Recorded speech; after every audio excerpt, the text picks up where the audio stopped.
विद्यार्थी मित्रांनो नमस्कार। आज आपण BA तृतीय वर्षाचा अप्लाइड बीचा जो पेपर आहे तर या पेपरच्या मध्ये जो शिकवला जाणारा अभ्यासक्रम आहे त्या अभ्यासक्रमाची ओळख आपण आज करून घेणार आहोत। तर मागील सत्रामध्ये आपण अप्लाइड बी मध्ये विम्याचे अर्थशास्त्र भाग 2 हा अप्लाइड बी मध्ये आपण त्याचा अभ्यास केला।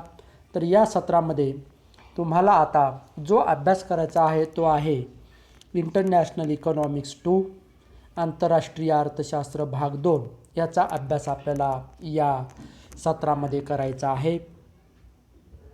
तर या सत्रामध्ये शिकवला जाणारा जो अभ्यासक्रम आहे तो अभ्यासक्रम आपण आता सविस्तर पाहूया।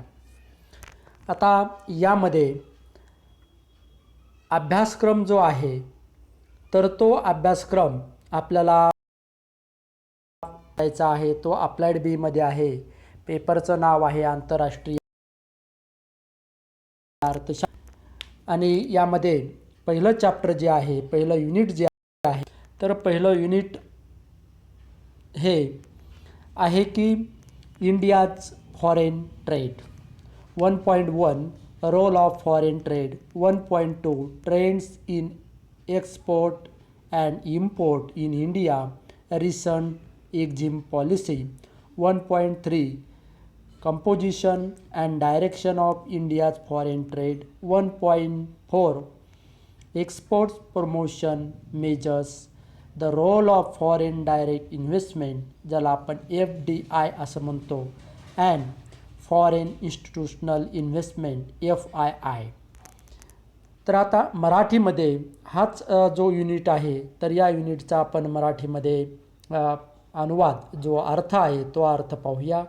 तर यामध्ये प्रकरणाचं नाव आहे भारताचा विदेशी व्यापार आणि पहिला मुद्दा अभ्यासायचा की विदेशी व्यापाराची भूमिका म्हणजे अर्थव्यवस्थेमध्ये विदेशी व्यापाराची काय भूमिका असते तर त्या भूमिकेचा अभ्यास आपल्याला करायचा।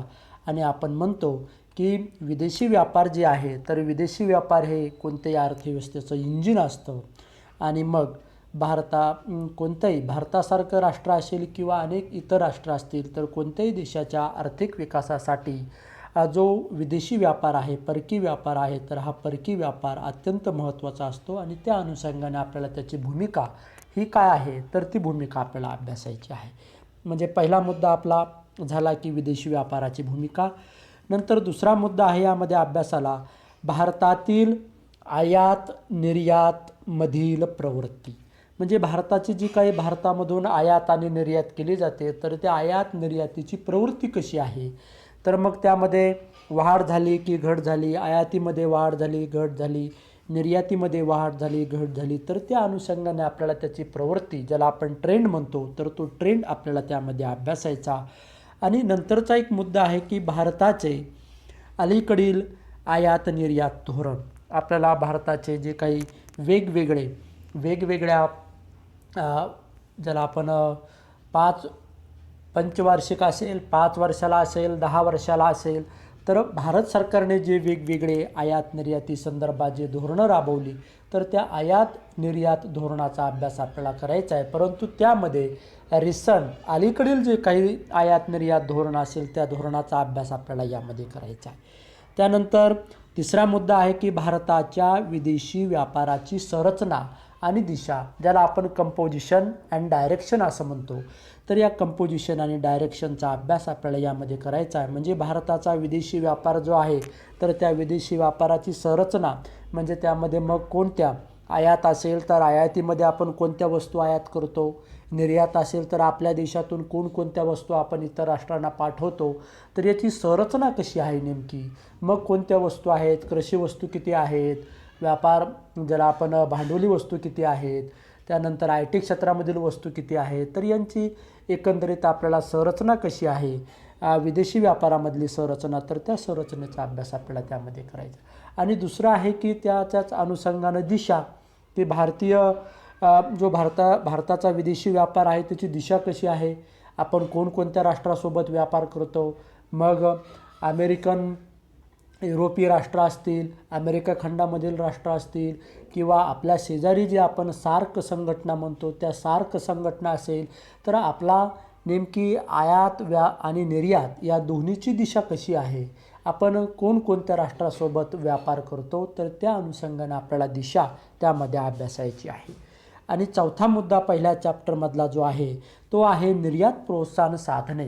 म्हणजे भारताचं कोणत्याही देशाचे आयात वाढवून उपयोग नाही, तर कोणत्याही देशाची निर्यात वाढली पाहिजे. निर्यातीमधून त्या देशाला उत्पन्न जे आहे तर ते उत्पन्न मिळत असतं, इन्कम मिळत असतं, वेगवेगळ्या देशाची चलनं प्राप्त होत असतात. आणि म्हणून मग निर्यात प्रोत्साहन, ज्याला आपण निर्यात वाढवण्यासाठी काय केलं पाहिजे, तर त्यासाठी मग सरकार वेगवेगळे जे काही ज्याला आपण आयात निर्यात जी धोरणं आहेत तर ती धोरणं एक्झिम पॉलिसी जी आहे ती एक्झिम पॉलिसी राबवत असतात. आणि त्यामध्ये निर्यात प्रोत्साहन साधनं मग सरकार काय काय राबवतं, तर ती साधनं आपल्याला अभ्यासायची. आणि त्यामध्ये जी साधनं आहेत तर त्यामध्ये एक आहे की परकीय प्रत्यक्ष गुंतवणूक आपल्या देशामध्ये किती होती, FDI. आणि त्यानंतर आहे संस्थात्मक गुंतवणूक जी आहे ती संस्थात्मक गुंतवणूक कशी होते, तर त्या दोन्हीची भूमिका आपल्याला त्यामध्ये अभ्यासायची. तर अशा पद्धतीने आपल्याला पहिलं चॅप्टर हे अभ्यासायचं आहे. त्यानंतर सेकंड युनिट आहे की ज्याला आपण बॅलन्स ऑफ पेमेंट्स असं म्हणतो. आणि त्यामध्ये 2.1 आहे meaning of balance of trade, balance of payment, components of balance of payment. 2.2 concept of equilibrium and disequilibrium in balance of payment. 2.3 causes and effects of disequilibrium in balance of payments, measures to correct disequilibrium in balance of payment. आणि चौथा मुद्दा आहे 2.4 आहे यामध्ये meaning of devaluation and its relative merits, demerits and limitation.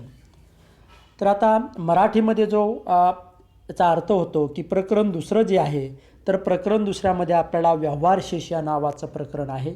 तर त्याच्यामध्ये आपल्याला पहिला मुद्दा जो आहे तो आहे की व्यापार शेषाचा अर्थ आणि व्यवहार शेषाचा अर्थ दोघांचे अर्थ आपल्याला पाहिजे. म्हणजे एक आहे बॅलन्स ऑफ ट्रेड आणि दुसरा आहे बॅलन्स ऑफ पेमेंट.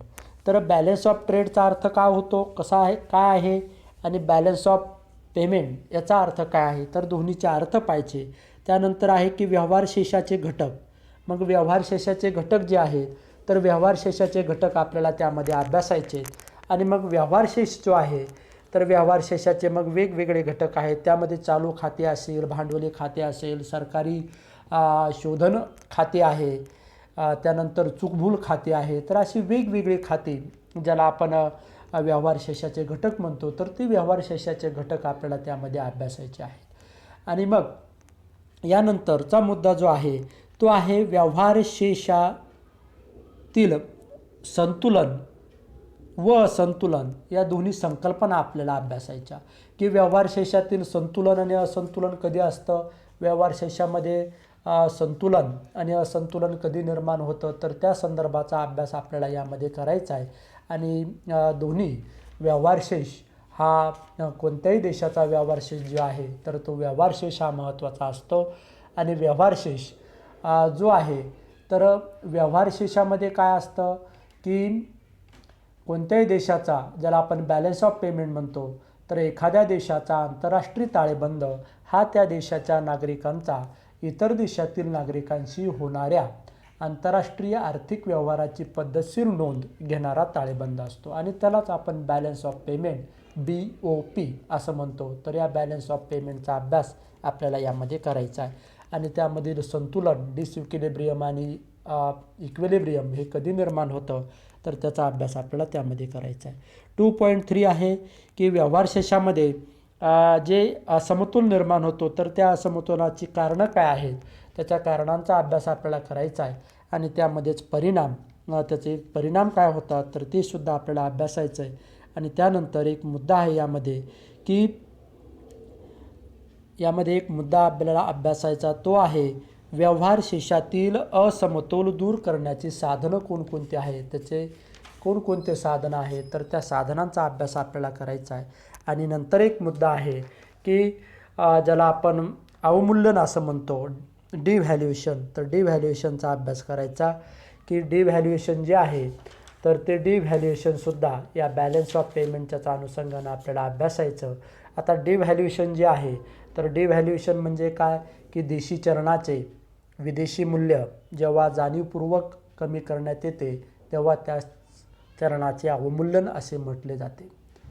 आणि हे जे अवमूल्यन आहे तर चलनाचे अवमूल्यन हे अधिकृत समता मूल्य कमी करून हे जाणीवपूर्वक केलं जातं. आणि यामधून हे अवमूल्यन जे आहे तर या अवमूल्यनाचा अभ्याससुद्धा आपल्याला करायचा आहे. यामध्ये मग त्याचे गुणदोष आहेत, त्याच्या मर्यादा आहेत, तर या गुणदोष मर्यादा याचासुद्धा अभ्यास आपल्याला करायचा आहे. त्यानंतर तिसरं चॅप्टर आहे monetary international monetary policy 3.1 meaning of international monetary policy. 3.2 exchange rate determination and adjustment flexible versus fix exchange rate system. 3.3 India's exchange rate policy. Rupee convertibility on current and capital account. 3.4 international reserves and problems of liquidity. Social driving rights ज्याला आपण SDR म्हणतो. Exchange management. Problem of international debt trap. आता मराठीमध्ये याचा जो अर्थ आहे तर मराठीमध्ये प्रकरण तिसरं जे आहे तर प्रकरण तिसरं मराठीमध्ये आहे आंतरराष्ट्रीय मौद्रिक किंवा नाणे धोरण. यामध्ये पहिला जो मुद्दा आहे तो आहे की आंतरराष्ट्रीय मौद्रिक आणि नाणे धोरणाचा अर्थ अभ्यासायचा. नाणे धोरण म्हणजे काय, आंतरराष्ट्रीय नाणे धोरण म्हणजे काय, तर त्याचा अभ्यास आपल्याला त्यामध्ये करायचा आहे. त्यानंतर या नाणे धोरणाचा अभ्यास करत असताना दोन वेगवेगळ्या विनिमय दर निश्चिती कशी केली जाते आणि त्याचं समायोजन कसं केलं जातं तर त्याचा अभ्यास आहे. आणि त्याच्या दोन वेगवेगळ्या पद्धती आहेत. एक आहे स्थिर आणि दुसरी आहे लवचिक विनिमय दर पद्धती. तर स्थिर आणि लवचिक विनिमय दर पद्धती कशी आहे तर त्याचासुद्धा अभ्यास आपल्याला यामध्ये करायचा. 3.3 आहे भारताचे विनिमय दर धोरण कसे आहे त्याचा अभ्यास करायचा. त्यानंतर चालू व भांडवली खात्यावरील रुपयाची परिवर्तनीयता याचासुद्धा अभ्यास आपल्याला यामध्ये करायचा आहे. 3.4 आहे आंतरराष्ट्रीय रोखता आणि तरलतेची समस्या. ही सुद्धा आपल्याला अभ्यासायची. आणि यामध्ये महत्त्वाचं आहे की विशेष आहरण अधिकार ज्याला आपण संक्षिप्तमध्ये SDR म्हणतो तर या SDRचा सुद्धा अभ्यास आपल्याला यामध्ये करायचा आहे. त्यानंतर विनिमय व्यवस्थापन कसं केलं जातं आणि त्यामध्ये पुन्हा महत्त्वाचा मुद्दा आहे की आंतरराष्ट्रीय कर्जाची समस्या ही सुद्धा एक समस्या आहे. आणि त्यामध्ये कर्ज सापळा, आंतरराष्ट्रीय जे काही कर्ज आहे ते जर कर्ज सातत्याने वाढत गेलं तर एखादा देश कर्ज सापळ्यामध्ये कसा अडकतो तर त्याचासुद्धा अभ्यास आपल्याला करायचा आहे. यावरचं चॅप्टर आहे need for international trade union and institutions. 4.1 functions of international monetary fund ज्याला आपण IMF म्हणतो.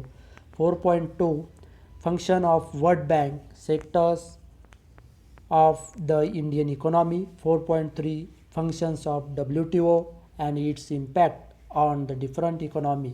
4.4 इंडियन रिजनल ट्रेड ॲग्रीमेंट. त्यामध्ये सार्क असेल, ASEAN, ब्रिक्स, ट्रेड युनियन यांचा अभ्यास आपल्याला करायचा आहे. मराठीमध्ये हा जो अभ्यासक्रम आहे 4थ्या युनिटमधला तर प्रकरणाचं नाव आहे आंतरराष्ट्रीय व्यापार संघ आणि संस्था. त्यामध्ये पहिली महत्त्वाची संस्था आहे आंतरराष्ट्रीय नाणेनिधी. या आंतरराष्ट्रीय नाणेनिधीची कार्य आपल्याला अभ्यासायची. जे आंतरराष्ट्रीय नाणेनिधी आहे तर या आंतरराष्ट्रीय ज्याला आपण IMF म्हणतो इंटरनॅशनल मॉनिटरी फंड तर त्याचा अभ्यास आपल्याला त्याच्या कार्याचा अभ्यास करायचा आहे. 4.2 आहे जागतिक बँकेची कार्य ज्याला आपण वर्ल्ड बँक म्हणतो तर वर्ल्ड बँकेचे कार्य ही आपल्याला अभ्यासायची.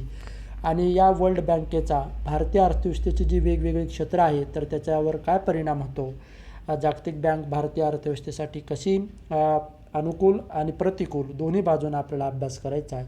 4.3 आहे जागतिक व्यापार संघटना ज्याला आपण वर्ल्ड ट्रेड ऑर्गनायझेशन म्हणतो तर या वर्ल्ड ट्रेड ऑर्गनायझेशनची कार्य आपल्याला अभ्यासायची. आणि त्याची विविध अर्थव्यवस्थेवरील परिणाम जे आहेत ते परिणामसुद्धा अभ्यासायचे.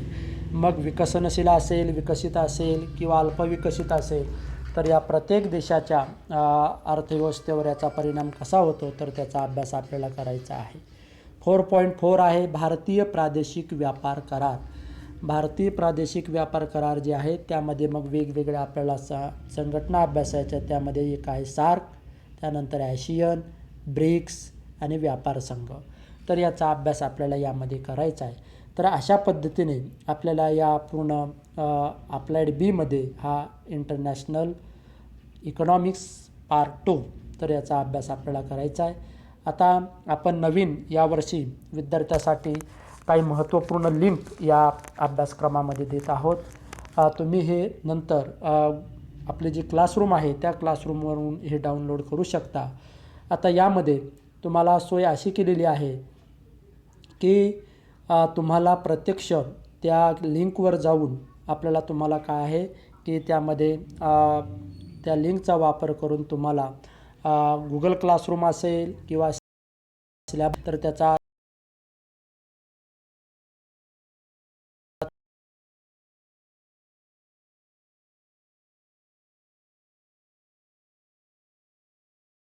अभ्यासक्रमाचा जे काही अभ्यासक्रम आहे तो अभ्यासक्रम तुम्हाला या ठिकाणी डाउनलोड करता येईल. आणि हा PDF मधील जो अभ्यासक्रम आहे तो अभ्यासक्रम तुम्हाला या ठिकाणी 6 सेमिस्टरचा जो अभ्यासक्रम आहे तो अभ्यासक्रम तुम्हाला डाउनलोड होईल. तर अशा पद्धतीनं आपण विद्यार्थ्यासाठी ह्या ज्या काही लिंक आहे तर ह्या लिंक दिलेल्या आहे. तर यामध्ये हा तुमचा जो अभ्यासक्रम आहे तुम्ही यामध्ये डाउनलोड करू शकता.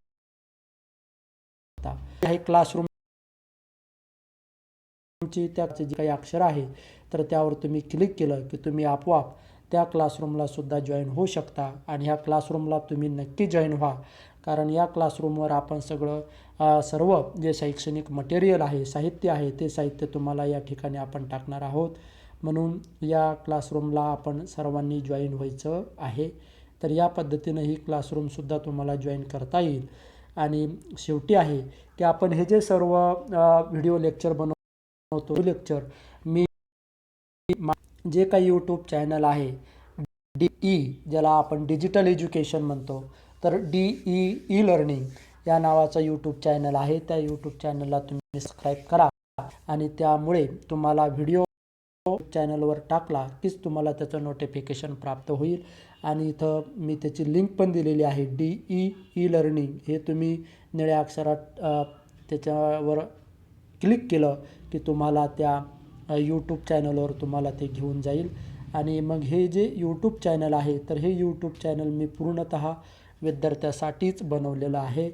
तर आणि याचा लोगोसुद्धा याचं थीम जी आहे आपली तर लर्निंग फॉर स्टुडंट आणि हे पूर्ण मॉडेल डिग्री कॉलेजच्याच विद्यार्थ्यासाठी आहे, म्हणून हे आपण ते बनवलेलं आहे.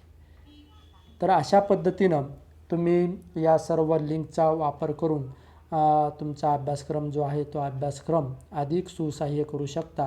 यानंतरचं आपलं जे होणारं लेक्चर असेल तर त्या लेक्चरमध्ये आपण विदेशी व्यापाराची भूमिका जी आहे तर विदेशी व्यापाराची भूमिका या चॅप्टरला या पॉईंटला आपण सुरुवात करूया. आणि यानंतर तुम्हाला जे काही कमेंट बॉक्स आहे त्या कमेंट करू शकता किंवा यूट्यूबमध्ये असताना सुद्धा त्यामध्ये सुद्धा कमेंट बॉक्समध्ये तुम्ही कमेंट करू शकता.